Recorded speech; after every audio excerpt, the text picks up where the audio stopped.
Remember that when we talk about policy, we must never forget the people behind the numbers.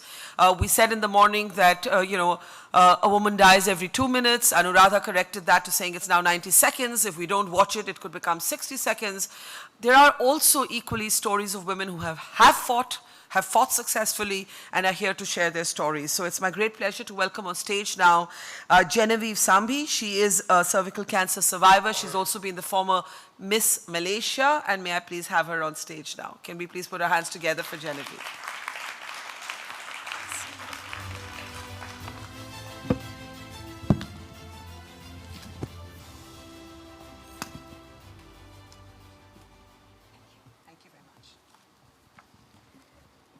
Good morning, everybody. My name is Genevieve Sambhi. For those who have heard this speech, I apologize. I can't really change it up. After graduating from King's College in London with a degree in business management and a subsequent degree in commercialization of fashion from the London College of Fashion, I returned to Malaysia, where I was lucky enough to be successful as a model, working in the Malaysian and Asian fashion industry, and also Miss Malaysia. I have modeled around the world and also had a successful career as an MC and a TV personality. I'm a mother to 2 teenagers and now a director and owner of the leading training agency in Kuala Lumpur. I am also a cervical cancer survivor. I was diagnosed with cervical cancer at the age of 35. I've just turned 50. As I went through the hardest 7 months of my life, I vowed that if I came out the other side, I would do what I could to educate and build awareness about this dreadful disease. If there's one thing that I have learnt from my experience, is that there is a huge misconception about cancer. Firstly, cancer can affect anyone.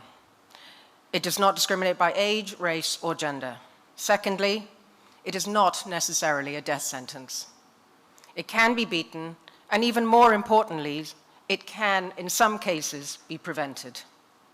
In Malaysia, cervical cancer is the 3rd most common cancer amongst women, following breast, which is first, and colorectal. Every day in Malaysia, there are 6 new cases of cervical cancer, and 2 women lose their fight against the disease. Or did I just hear it was 90 seconds? This high mortality rate can be reduced through prevention, early diagnosis, effective screening, vaccinations, and treatments. I remember the day my life came tumbling down so clearly. I was feeding my children dinner. My daughter Isabella was 4, and my son Alexander 15 months. My phone rang. Now, ironically, my father was a gynecologist and obstetrician, and my mother a nurse. And 2 days earlier, on my mother's insistence, I'd gone for my annual pap smear. My father explained that the results were not normal and more tests were needed. I was in a state of shock. Was I going to die? I had cancer. How was that even possible? I had more tests scheduled, hoping against hope that it was all an error. We were assured that all was okay and I would probably need some lasering done. However, on further examination, it was decided that I needed a cone biopsy done, but the uterus could be preserved, as Paul and I were hoping to have more children. 2 days later, I was checked into the university hospital and I had minor surgery. Unfortunately, 10 days later, I suffered a massive hemorrhage and collapsed, and I was taken to hospital by ambulance. 2 hours later, as I lay in hospital recovering, I was dealt my next blow.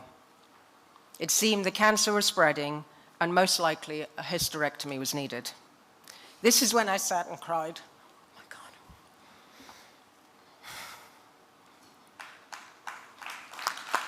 I'm sorry.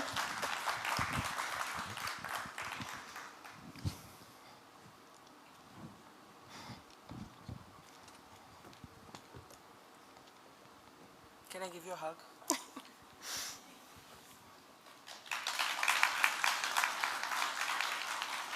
I'm sorry, it's been... No, don't be sorry. Thank you for sharing your story through so much pain and anguish. This is when I sat and cried. I was going to die. Who would look after my babies? They were so young and they needed me. I tried bargaining with my doctor to give me a year, to let me have another child. And I also felt very angry. Why me? Had I done something bad to deserve this? I felt very young to be losing my uterus, and I just could not accept it. Everyone around me knew what had to be done, but I was in denial. It was only later that my brother, who's incidentally also a doctor, told me that cancer patients often go through 4 stages after receiving the news. They call it DABA: denial, anger, bargaining, and finally acceptance. It's very important that patients get to acceptance. Without accepting the fact that you have cancer, the mind and body can work against you. My mum had cancer. She survived, luckily, but she never really accepted it, and she suffered with depression for a year after. One day, I woke with a sense of calm, and I realized how lucky I actually was. I had a little girl, I had a little boy, and a husband who loved me, and that was all that I needed. I needed to be here for them, and that was what was most important. I had basically accepted the fact that I had cancer. A week before my hysterectomy, I had a routine ultrasound done. I remember the doctors and my dad whispering, trying to pretend everything was normal. They had found a massive mass in my cervix, and it turned out that I would now need a radical hysterectomy, where more than just my uterus would be removed. They would take both my ovaries and all the surrounding areas and lymph nodes. This is what is often described by doctors as the king of surgeries. The following week, I checked into the university hospital again. I do remember it was the day that Michael Jackson died, and the news and radio were full of his songs. I remember thinking that if this was my last day, at least the music had been great. In the hour before my surgery, I sat with my husband and my cousin, all of us in tears and shock, and I was so scared, as I truly believed I would not come out the other side. We actually laughed about this the other day, but at that moment, there was no laughter. The surgery was long and drawn out, and 6 hours later, when I opened my eyes, it was my daughter's face that I saw smiling. "Hi, Mummy." That is the image that will stay with me forever, the relief that I had made it. The surgery was so painful, but the knowledge that I was okay and my family were with me made everything bearable. The following day, I asked my husband to help me get out of bed and to walk. My dad did say that none of his patients who have had a hysterectomy were able to get out of bed the next day, let alone try and walk. I asked him, "How many of your patients are 35 years old?" My family would come and they would have dinner with me in the hospital, trying to make me laugh and help me to walk, and these are the memories that stay and bring a smile to my face even now. I went home after a week. However, we had breathed a sigh of relief too soon. 10 days later, the histology studies of the lymph nodes showed that the cancer had spread, and I would now need to undergo more treatments via chemotherapy, radiotherapy, and brachytherapy treatments. It was like I was in some nightmare, and I just wasn't sure how much more I could take. What we couldn't understand was how had I got to this stage? I went annually for my pap smears, so how in 1 year had I gone from all clear to stage 3 cancer and chemotherapy? The aggressiveness of the cancer shocked my doctors. This is a cancer that normally takes 5 to 10 years to get to the stage that I was at after less than a year. I started chemo and radiation a couple of weeks later, and I have to say this was the hardest part. The severe vomiting, the diarrhea, and the burning of the skin due to the radiation was unbearable. But I felt what kept me going was to try and live a normal life with my children.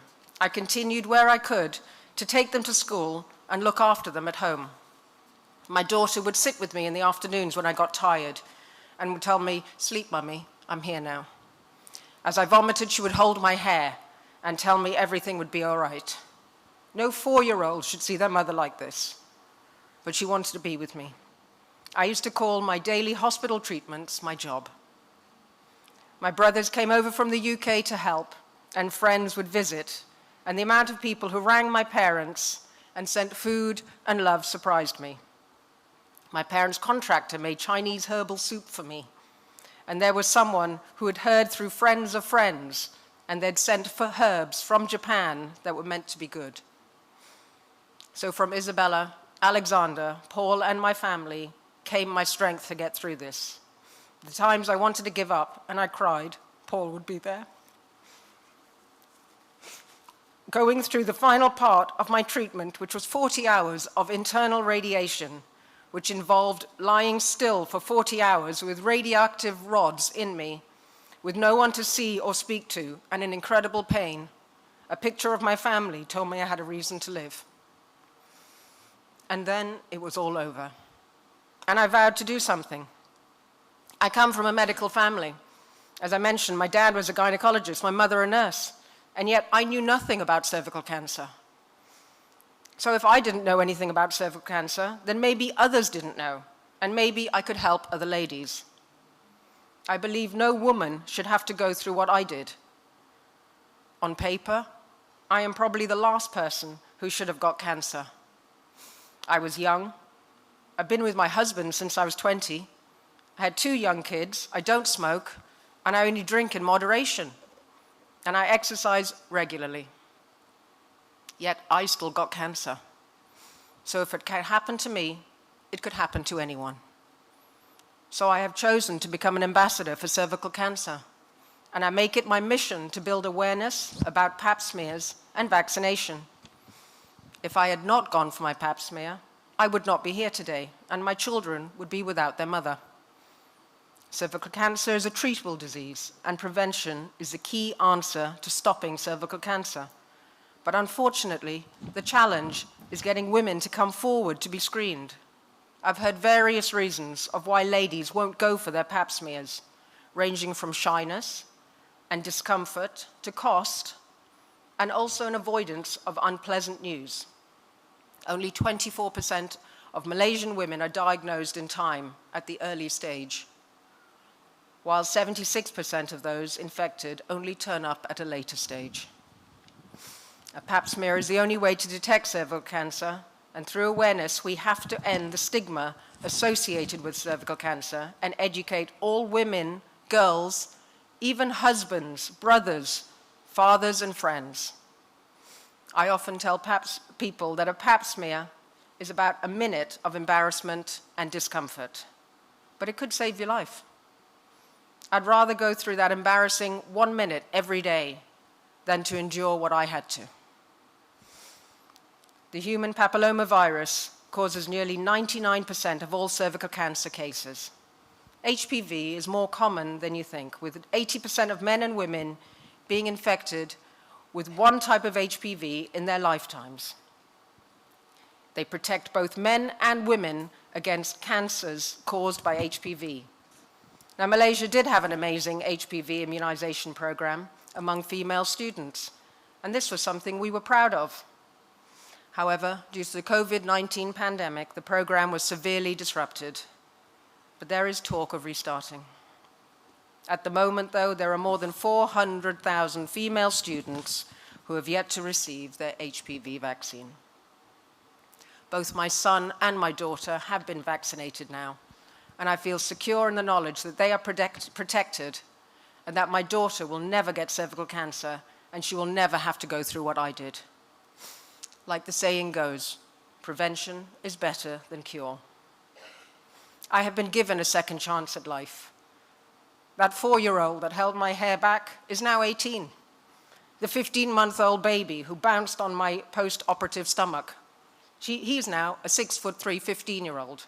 I feel grateful every day that I've been given this time with them. And so I feel it is my duty to inform others about cervical cancer. I owe it to all the women and their children and families, so they too can see their families grow and flourish. So through television, newspaper articles, radio interviews, and talks, I tell people my story in the hope that I can save others from the painful and frightening ordeal that I went through, and maybe also bring a little hope to those who are faced with similar trauma.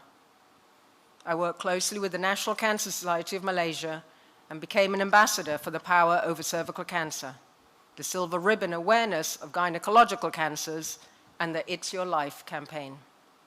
I have spoken at the Global Conference on Cervical Cancer held here in Kuala Lumpur and also at conferences held in New Delhi.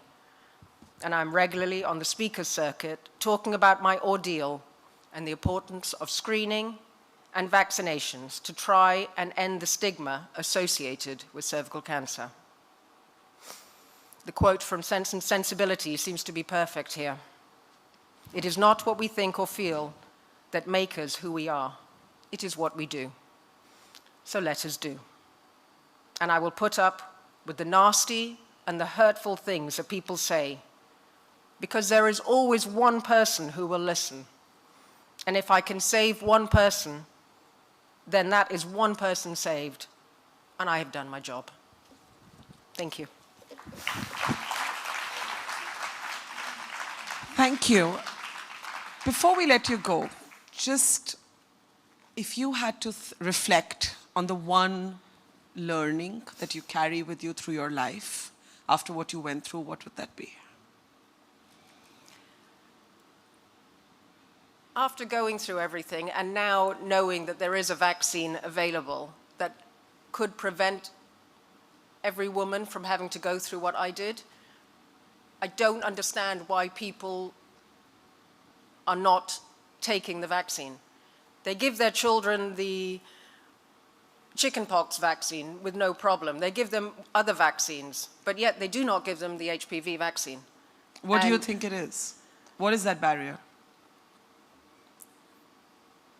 I think it is education and awareness. I think a lot of people don't know about it. Definitely in this country, I think it is more about education.